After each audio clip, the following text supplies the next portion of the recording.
as one. Killer. This is us. कोई भी ग्रंथ, कोई भी सूत्र, कोई भी शास्त्र हम जब पढ़ना चालू करते हैं उसके कई नियम हैं। वो हमारी बुद्धि में नहीं, हृदय में आए, हृदय में नहीं, जीवन में आए, उसके लिए कुछ नियम हैं। हम उन नियमों का पालन नहीं करते। स्तवन भी याद कर लेती हैं, स्वाध्याय भी याद कर लेती हैं, सूत्र भी पढ़ लेते हैं, शास्त्र भी पढ़ लेते हैं, पर सबसे पहला एक नियम है। जानते हो कई नियम हैं, कुछ कुछ नियमों की चर्चा करें, क्योंकि ये जय विराट बोलना चालू कर रहे हैं ना। एक नियम, सबसे बड़ा नियम जानते हो क्या है? रचनाकार के उपकार को याद करना। हम पढ़ लेते हैं पर रचनाकार के उपकार को याद नहीं करते, और याद न करने के कारण परिणाम बुद्धि में आ जाता, बोलने में आ जाता, समझ में आता, जीवन में नहीं आता। पहले उपकार को याद करो, उसने रचना की है, हम मेरे ऊपर उपकार किया है। ये सूत्र गणधर ने रचना की है, गणधर ने उपकार किया है, क्योंकि आगम ग्रंथों का, जिन वचनों का कोई ना कोई अधिष्ठायक देव होता है। रचनाकार भी जब देखता है ना ये मेरे सूत्र को पढ़े तो वो भी खुश हो जाता है। एक छोटी सी बात आत्माराम जी के विषय में, विजयानंद सूर्य के विषय में। वो अपने शिष्यों को विशेषावश्यक की वासना देते थे। अचानक किसी पाठ पर अटक गए, उनका अर्थ रहस्य उनको समझने नहीं आ रहा था, रोज सोचते थे समझ नहीं आ रहा। अचानक एक दिन सो रहे थे, रात्रि का समय, विश्राम कर रहे थे। संतारा पोषी बढ़ाने के बाद अचानक वो रचनाकार का देवता वहाँ प्रकट हुआ और उनको जगाया और नींद में कहा इसका यह अर्थ है। क्या बात करते हो? और उसी समय उन्होंने अपने शिष्यों को जाकर उसका अर्थ बताया। यानी रचनाकार भी देखता है ये मेरी रचना पढ़ने के पीछे लालायित है। अरे किसी ने चित्र बनाया हो और चित्रकार को आप उस चित्र की पर चित्रकार भी बड़ा अपनी प्रशंसा से खुश होता है कि नहीं होता? तो ये भी देखती हैं रचनाकार भी भाई, और हम रचनाकार का विनय नहीं करते। बस आपने स्तवन याद किए ना, सजा याद की, कभी रचनाकार को याद किया? क्यों नहीं किया? इसीलिए बोलने में है, जीवन में नहीं है। पहले रचनाकार का विनय नहीं है, और विनय तो ज्ञान का पहले गुण, रचनाकार का विनय नहीं है।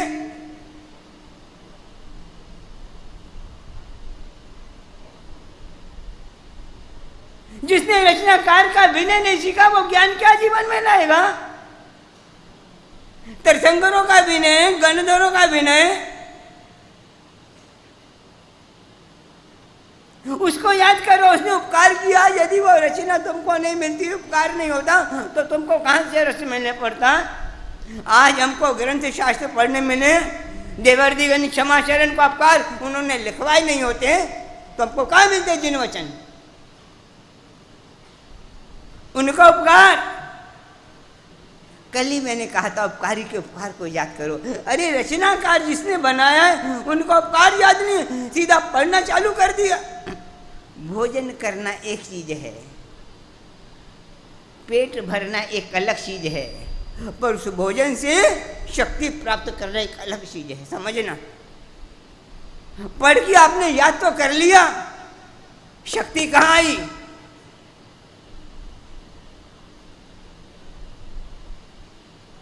शक्ति कहाँ है? भोजन कर लिया, पेट भर गया, शक्ति कहाँ है? पेट भरने को भोजन नहीं कहते, शरीर की शक्ति मिलनी चाहिए। तो ग्रंथकार का विनय है, रचनाकार का विनय, अहो अहो अहो अहो अहो, इसने मेरे पर उपकार किया है, रचना की है, मेरे उद्धार के लिए रचना की है। आपकी दुकान है, दुकान को बेचती हो, ग्राहक को आकर देखकर कितनी खुशी होती है। क्यों? ग्राहक को देखकर खुशी क्यों होती है? कुछ सौदा लेगा, मेरे को कुछ प्रॉफिट होगा, कुछ कमाऊंगा, ग्राहक को देखकर खुशी होती है। उससे ज़्यादा खुशी, अरे ग्रंथ हाथ में है तो रचनाकार के याद करने को खुशी होनी चाहिए। ग्राहक क्या दे के जाएगा और रचनाकार क्या दे के जाएगा मेरे को, अंतर है कि नहीं? और आज तक रचनाकार को जब भी याद किया, इसलिए वो दिमाग में नहीं है, हृदय में नहीं है, आत्मा का स्पर्श नहीं किया उन्होंने। तुम्हारी कोई रचना, तुमने कोई स्तवन सज्जाए बनाया हो और कोई बोले तो तुमको देखो कितनी खुशी होती है।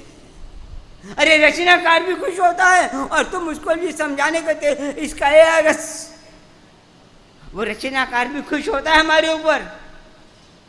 तुम्हारी रचना कोई बोले तो तुमको जिस तरह खुशी होती है और उसको ओहो ये और बढ़े और आगे बढ़े, भावना बातें कि नहीं बातें, तो वो भी रचनाकार भी हमारे लिए भावना भाएगा ना।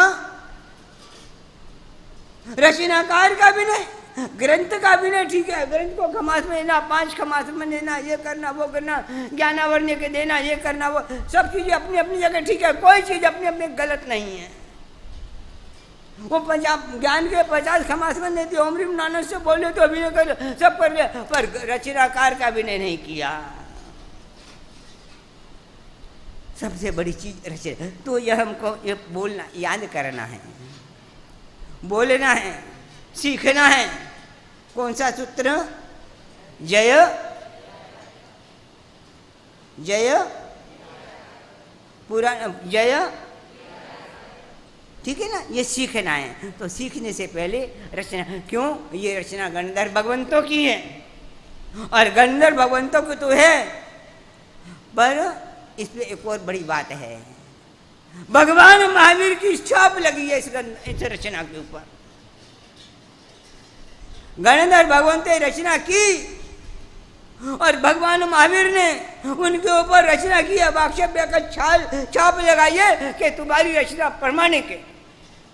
रचना करने वाले गणधर भगवान और प्रमाणित करने वाला हमारा तीर्थंकर भगवान महावीर,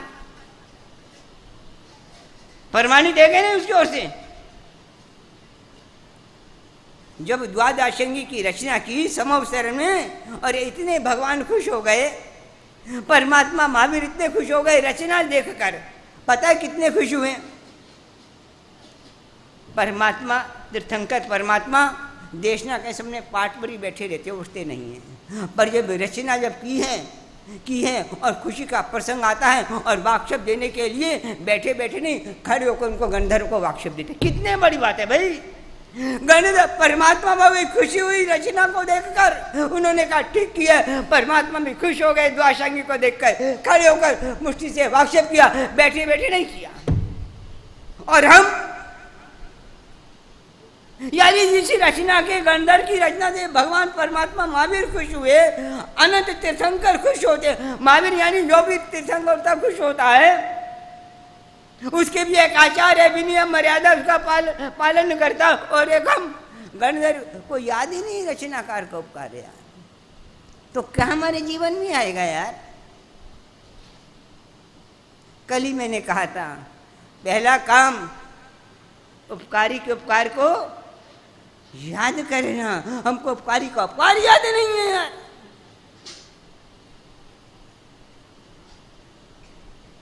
कौन कौन उपकारी है वो नहीं, पर उपकारी का उपकार, तो उपकारी का उपकार याद करना है। और उपकारी को याद करके प्रार्थना करते हैं उस उपकारी से कि हे भाई तेरी रचना है, तेरा ज्ञान अनंत, तेरा क्षपशम, तेरा मौनी को क्षपशम अलग, और तेरे भावों को रहस्य को मैं कैसे समझ सकता हूँ?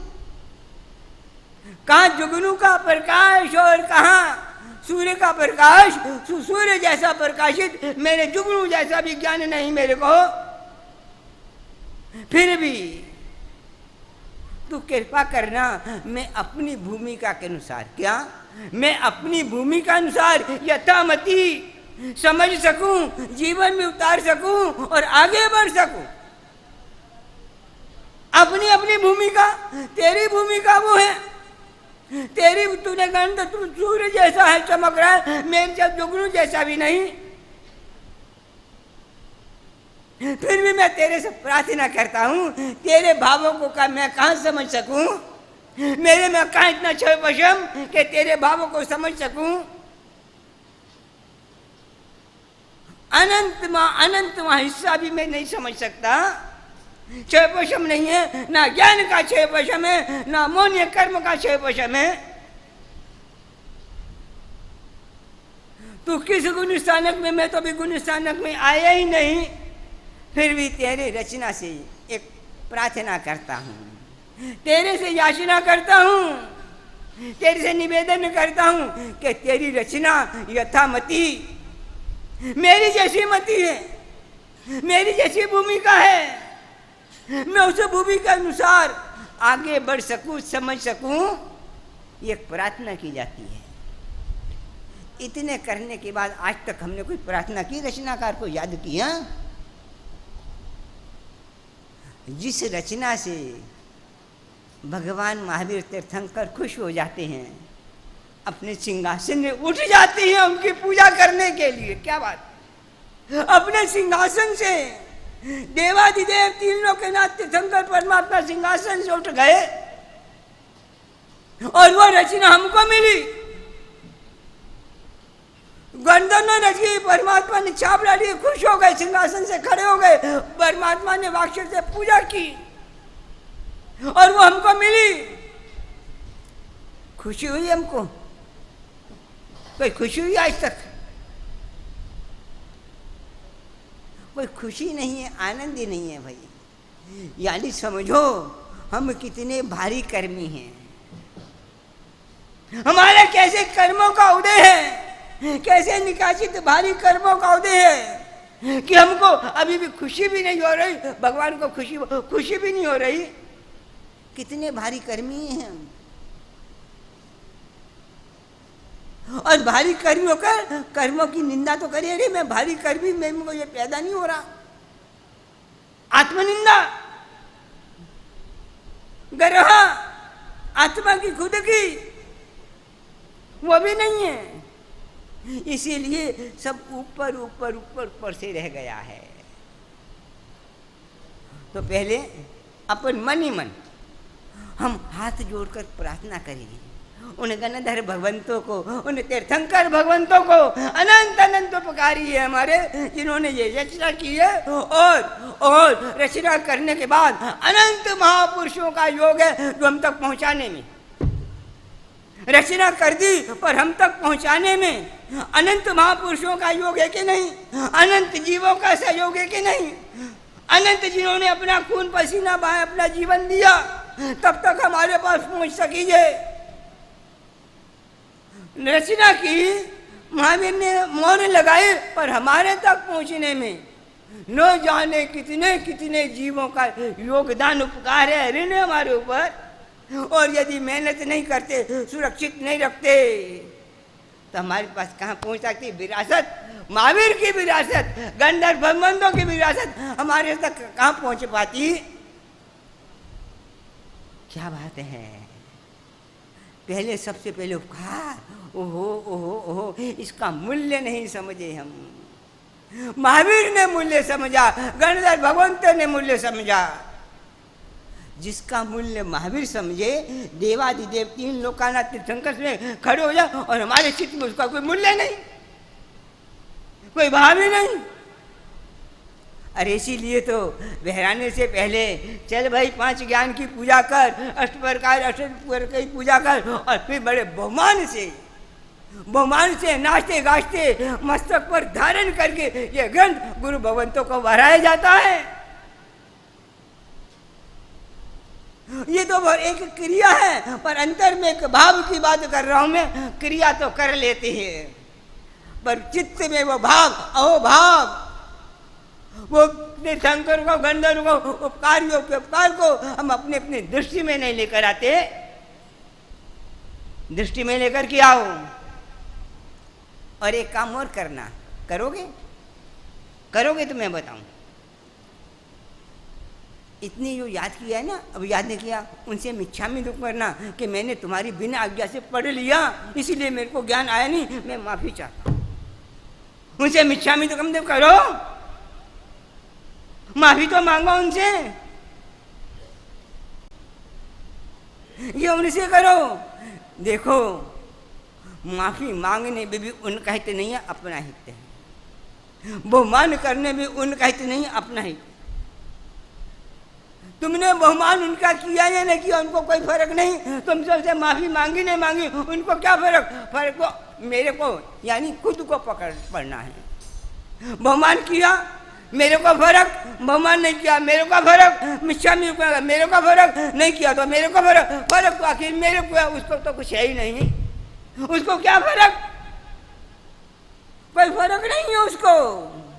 इसीलिए मैं ये कह रहा हूँ, इसीलिए कह रहा हूँ, बहुमान करके या माफी मांग पर उस पर एहसान नहीं करोगे, खुद जीव अपनी आत्मा पर एहसान करेगा। हम अब अपनी आत्मा पर ही एहसान होगा, उस पर क्या एहसान होगा? ये समझना, हमने इसका बहुमान का आदर किया, इसको लाभ दिया। अरे यो नहीं, तूने अपने लिए किया, उसके लिए नहीं किया। ये भूल जा, तू उसके लिए तूने किया, भगवान उसके लिए किया, भूल जा, नहीं तो एक नया अहंकार और पैदा कर लेगा। ये चीजें हैं, ऐसी बहुत सी चीजें हैं। मैंने कहा बहुत सी बातें हैं ऐसी हैं जो शास्त्र ग्रंथ रचना किसी पढ़ने से पूर्व, याद करने से पूर्व बहुत सी बातें हैं। तो मैंने सोचा आज एक बात तो आपको बता दूं, एक बात तो आपको बता दूं। और इतना जरूर कहूँगा कि अब जो भी नया याद करो, पहले क्या करोगे? खमासवन तो दे देती हो, ये तो, और स्वयं, और इतना नहीं, हर पंचमी को ज्ञान की आराधना भी कर लेती हो, उपवास भी कर लेते हो, 3 टाइम देवबंधन में कर लिया, 20 माला भी कर ली, अमृत की कर ली, 51 खमासी, 5 नहीं 51 दे दिए,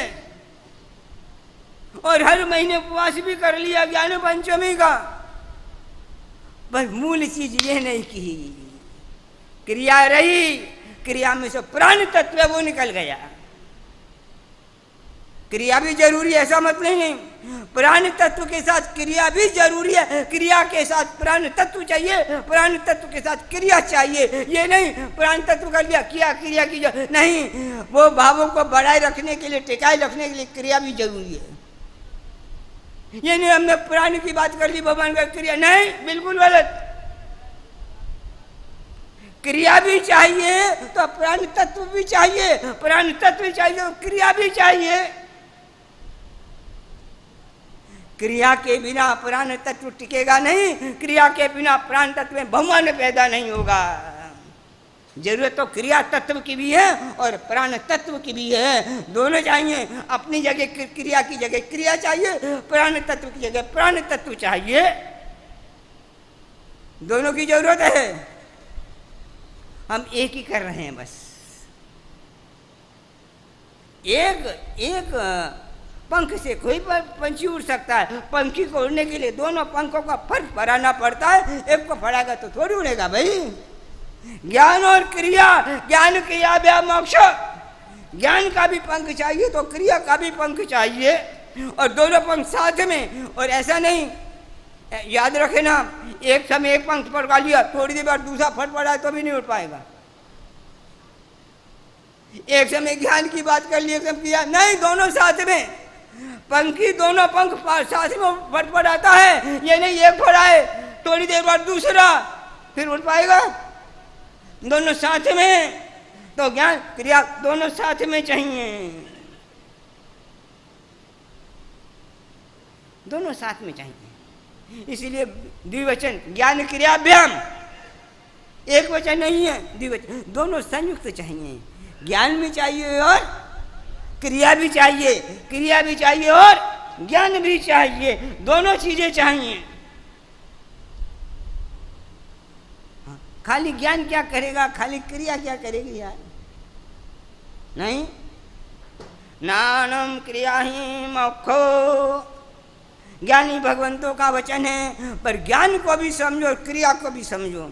हम जो क्रिया कर रहे हैं उसी को क्रिया समझ नहीं, ज्ञानी की दृष्टि में क्रिया क्या है और ज्ञानी की दृष्टि में ज्ञान क्या है वो समझने का। हमने जो समझा है ज्ञान वो ज्ञान नहीं, हमने जो क्रिया समझे वो नहीं। ज्ञानी ने किस क्रिया को क्रिया क्या है, ज्ञानी ने किस ज्ञान को ज्ञान क्या है। हम तो अपने ज्ञान को ज्ञान समझ लेते हैं, अपनी क्रिया को क्रिया समझ लेते हैं। नहीं, जो हम क्रिया कर रहे हैं ज्ञानी ने उसको क्रिया कहा है, हम जिसको ज्ञान के ज्ञानी ने उसको ज्ञान। ज्ञानी की दृष्टि में ज्ञान क्या है, ज्ञानी की दृष्टि में क्रिया क्या है, उनका संयुक्त मेल चाहिए। दृष्टि ज्ञानी की चाहिए, अपनी दृष्टि मत बीच में लाना। हम अपनी दृष्टि को बीच में ले आते हैं, नहीं, अपनी दृष्टि को बीच में मत लाओ। हमारी दृष्टि क्या है, जुगनू जैसी, कहां से देखोगे? उसकी सर्वज्ञ की दृष्टि है, उसकी दृष्टि से देखो। दूसरी बात, तुमको जो याद है, तुमने जो याद किया वो मत बोलना, जो किताब में लिखा हुआ है वो बोलने का। हमारी एक आदत, किताब पे दृष्टि जाएगी नहीं, तो याद है उसको बोलते रहेंगे। नहीं, जो याद है, जिनको भी याद है और जिनको भी याद नहीं है किताब खोल ले। जो भी किताब लेकर आए हैं, जय भी राय परिधान सूत्र निकाल लें, किताब देखें, जो याद है उसको थोड़ी देर में के लिए भूल जाए। मन ही मन पहले प्रार्थना कर लो, रचनाकार की अनुमोदना करो, याद करो, रचनाकार को छाप लगाइए। और मेरे तक आने में अरे जो क्या नगर पालिका का जो पानी होता है ना, वो मेरे पास आने में भी कितने जीवों का सहयोग है। तो मेरे पास ये पानी आया, खाली सीधा नहीं आया, वो से पाइपलाइन टूटी कि नहीं टूटी वो भी देखिए, टूट गई तो किसने जोड़ी, उसका भी उपकार है। हाँ, तो मेरे पास जो आया अनंत गुरु भगवंतों का, गुरु परंपरा का, देव तत्व का, गुरु तत्व का कितना उपकार ऋण सुरक्षित रखा है, मेरे पास आया। याद करो और प्रार्थना करो, तेरे भावों को, तेरे रहस्य को कुछ समझ सकूं, अपनी यथा भूमिका जैसी मेरी भूमिका है। अब कोई पहली क्लास का, कोई दूसरी, कोई 5 क्लास, 10 क्लास का, सबकी भूमिका अलग अलग, तो मैं अपनी भूमिका अनुसार समझ सकूं। अपनी भूमिका देखनी है, तब चिंतामणि का औसत में अपनी भूमिका देखते हैं। मेरे में शक्ति है, भक्ति है, शक्ति नहीं, भक्ति नहीं, शक्ति नहीं, भक्ति नहीं, अपनी भूमिका देखी जाती है, दूसरे की नहीं। तो इसमें भी मैं अपनी भूमिका अनुसार समझ सकूं। याद करो उस दृश्य को, जब ये रचना हुई और महावीर ने सिक्का लगाया, और मैं समझ सकूं। चालू करें, किताब खोल लें। एक और बात कह दूं, यह प्रार्थना सूत्र है, यह परिधान सूत्र है। हर सूत्र को बोलने के लिए हर मुद्रा और भाव अलग अलग होते हैं। हम एक ही भाव के साथ सारे सूत्र बोले जाते हैं। क्रिया भजन कर रहे हो, मंदिर में जाकर देव वंदन करो कि शक्रस्त बोलो, के नमुत्तनम बोलो, के पुखरवर्ती बोलो, के सिद्धानम बोलो, के जय विराय बोलो, सीधा बोलते जाते हैं और एक ही लय में बोलते जाते हैं।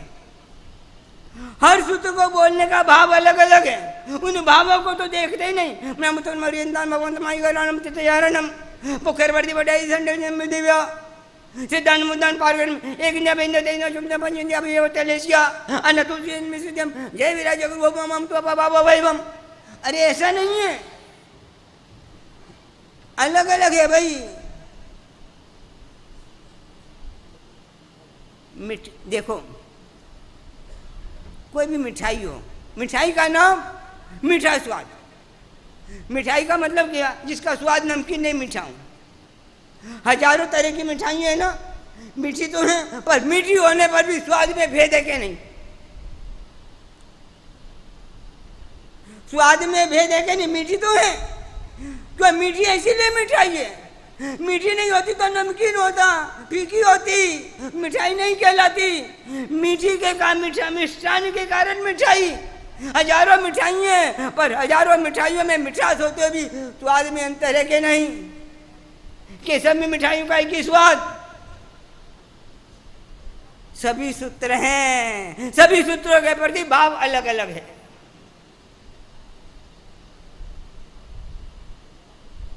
रहस्य अलग अलग है। कौन सा सूत्र किस लिए, उसका भाव वैसा। अब जय विराय सूत्र है, किस लिए बोला जाता है? ये जय विराय सूत्र की चर्चा करिए, किस लिए बोला जाता है? हैं? प्रार्थना के लिए। और यदि आप प्रार्थना कर रहे हो तो आपका भाव कैसा होगा? प्रार्थना की मुद्रा, प्रार्थना का भाव अलग अलग है। स्तवन बोल रहे हो तो भाव अलग है, जय बोल रहे हो तो भाव अलग है। प्रार्थना के समय भाव अलग है। नमुत्तनम हरियंतानम भगवंतानम, उस समय भाव अलग है। एक इंदिया बेंदिया के भाव अलग है। ये प्रार्थना सूत्र है। प्रार्थना सूत्र के समय भाव कैसा है? जब कोई भी याचक किसी से भी याचना करता है तो उसकी आवाज में क्या होती है? आवाज में किसी करुणा दया होती है। मुझको मिले मिले मिले मिले मिले, एक भाव होता है, नहीं अलग तरह का भाव होता है। प्रार्थना करने पर, याचना करने पर भाव एक अलग होता है कि नहीं?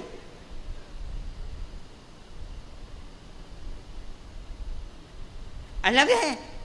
तो इस समय हमारा भाव क्या होना चाहिए? किसने एक करुणा दया, एक प्राप्त करने की इच्छा, एक लालसा, अंदर से एक तमन्ना चाहिए, वो है कि नहीं? मेरे को मिले मिले मिले। ये ग्राहक आए मेरी दुकान पर, इसकी जेब में से पैसा निकले और मेरे को मिले, यही है ना? सौदा लेकर जाएगा, पैसा देगा, पैसा मिलेगा ना। सौदा जा रहा, उसकी चीज सौदा तो जाए, बल्कि में पैसा मिले। यही बात यहाँ याचना के समय क्या भाव है, उस भाव को लाओ। नमुत्थन वाला भाव मत लाओ, यहाँ पर लोगेश वाला भाव नहीं लाओ, करेमी मनते वाला भाव मत लाओ, अनंत भाव, एक इतने बेंजियों का भाव मत लाओ। पहले वो भाव लाओ अंदर। ये भाव क्या भाव है? ऊंचा भाव है भाई, सामान्य भाव नहीं है। आए, मिले, याचना, प्रार्थना, निवेदन, मुद्रा भी है, मुक्ता सुक्ति मुद्रा, मुद्रा भी है और भाव भी है। मुद्रा तो ले आए, भाव कहाँ से लाए? मुद्रा क्रिया, भाव ज्ञान।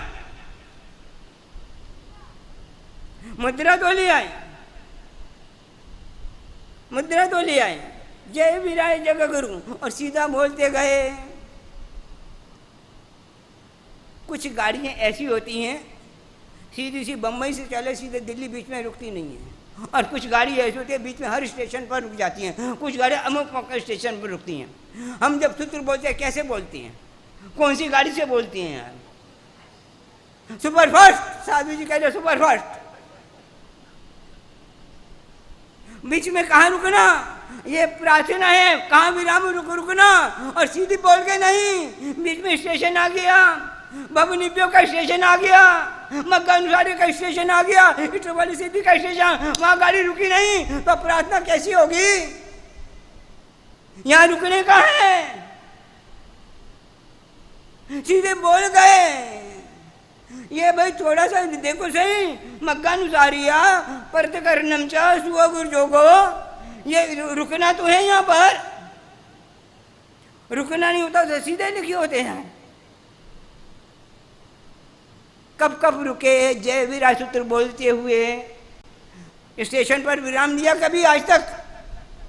सीधा बोल दिया, सुपर फास्ट।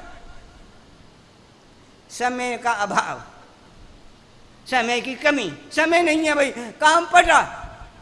जय तो है अपना चैत्यवदन पूरा हुआ बस, और कब चालू हुआ कब पूरा हुआ पता नहीं। जब बाहर निकले तब पता, हाँ भाई क्रिया पूरी हो गई। ये तो हमारे ढंग।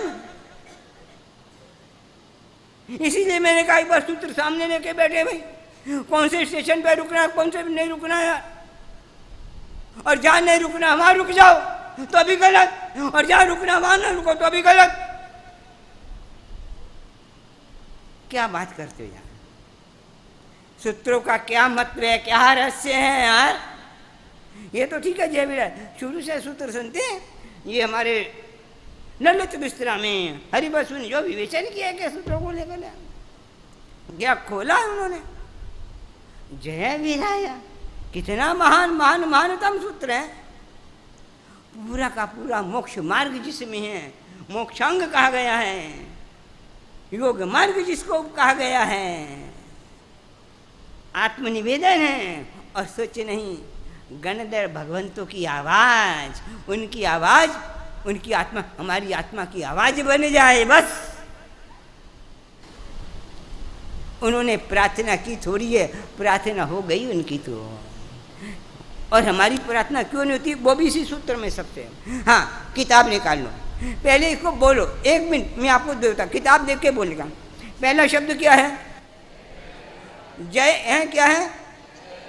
बिल्कुल गलत। जय अलग है, विराय अलग है। जय विराय इकट्ठा लिखा क्या उसमें? जय विराय, आप बोलो जय विराय, जय विराय अलग लेके इकट्ठा लिखा है? अलग अलग लिखा है ना, तो फिर जय विराय बोलो, जय विराय क्यों बोलते हो? आप क्या बोलते हो? जय विराय, जय विराय बोलते हो ना, तो मतलब क्या जय विराय इकट्ठा हो गया? नहीं, जय शब्द अलग है, विराय शब्द अलग है। इकट्ठा तो नहीं लिखा ना, कि इकट्ठा लिखा है? नहीं, बोल यदि आपका बोलना सही हो और किताब में गलत है तो किताब को सुधारा जाए।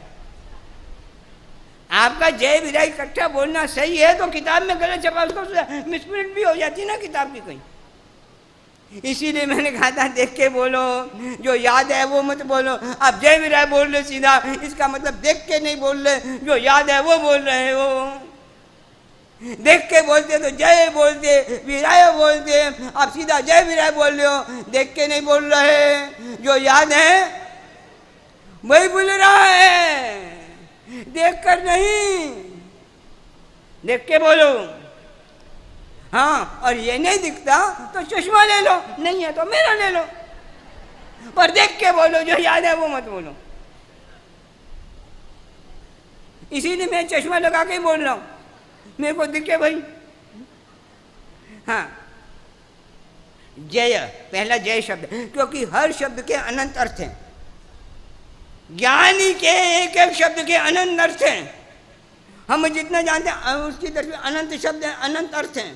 एक शब्द एक शब्द नहीं है। जय, ठीक है, समझे ना? वीराय,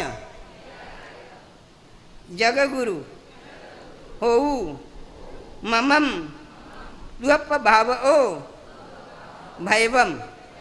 देखो, वीराय और जगत गुरु को कैसे बोलना है, इनके अंदर एक खड़ी पाई है कि नहीं? जय शब्द के अंदर नहीं है। वीराय कैसे लिखा है? वीराय के बाद में क्या है? वीराय के बाद में क्या लिखा है? इसमें खड़ी पाई है ना। जगत गुरु के बाद भी खड़ी पाई है। हो ममम के बाद नहीं है, भवाव के बाद नहीं है, भैवम के बाद है। ये क्या मतलब है? ये ध्यान रखना, ये बोलने में अंतर चाहिए। इसका बड़ा रहस्य है। शब्द का रहस्य ठीक है, जो एक लाइन है सामने, जिसे हम व्याकरण की भाषा में संबोधन चिन्ह कहते हैं, वो एक अलग चीज है, उसका बड़ा रहस्य है। इसीलिए वीराय को कैसे बोलना। ये मोक्षानंद जी मेरे पास में बैठे हुए हैं, और मैं मोक्षानंद जी को मोक्षानंद, ठीक है ना, और मोक्षानंद दूर है, तो मैं मोक्षानंद को बुलाने कैसे बुलाऊंगा? मोक्षानंद बुलाना तो इसको ये ना,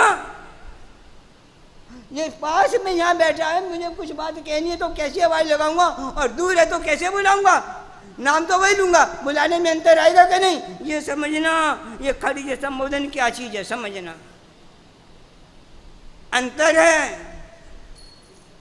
और ये नहीं आएगा तो प्रार्थना नहीं आएगी।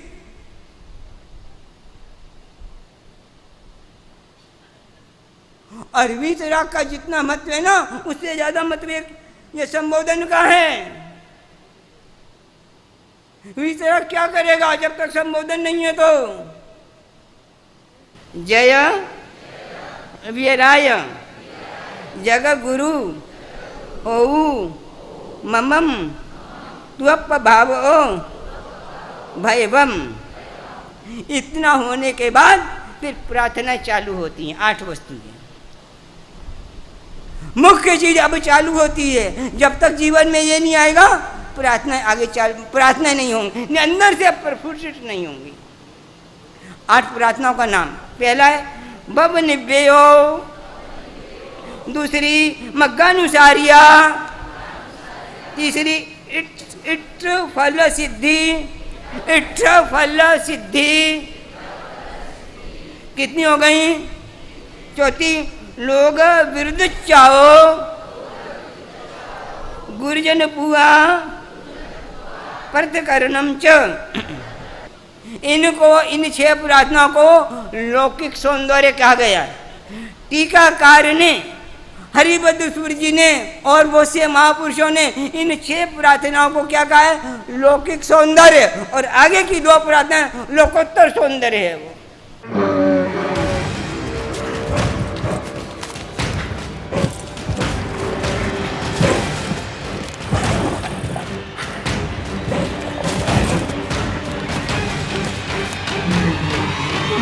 Together as one. Killer. This is us.